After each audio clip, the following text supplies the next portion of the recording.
چرا شیشه‌های تیره‌زه عرق می‌کنند؟ در موسم سرما شیشه‌های تیره‌زه بعضاً خیره می‌شوند و هرچند آنها روشنایی را گذرانند هم به بیرون نگاه کرده چیزی نمی‌بینیم.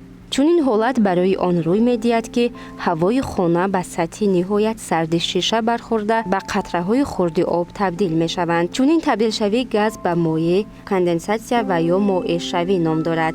طور یادآور شدیم تیره‌زه ها برای آن عرق می‌کنند که هوای گرم خانه به سطح خشکی شیشه برمی‌خورد.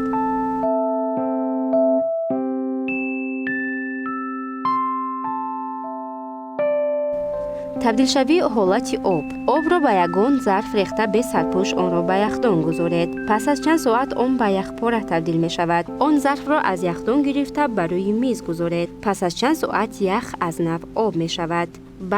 بعد از این آب را به آتشدان گذارید. پس از مدت آب جوشیده بخار می شود.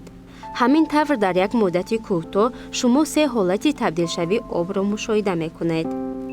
تبدیل شوی از مائع به سختی، از سختی به مائع گداخته شوی و از مائع به گاز بخار شوی نام دارد. آب در قطب‌های شمالی و جنوبی در کدام حالت است؟ در منطقه هایی که نزدیکی قطب‌های شمال و جنوبی زمین می باشند، حرارت به مینوس 60 درجه پایان از 0 درجه سلسیوس می باشد. در چنین حرارتی پست هوا آب یخ کرده پریخ‌های بزرگ را تشکیل می کند. این پریخ‌ها در قطب‌های شمال و جنوبی زمین میلیون سالها به تغییر می مانند.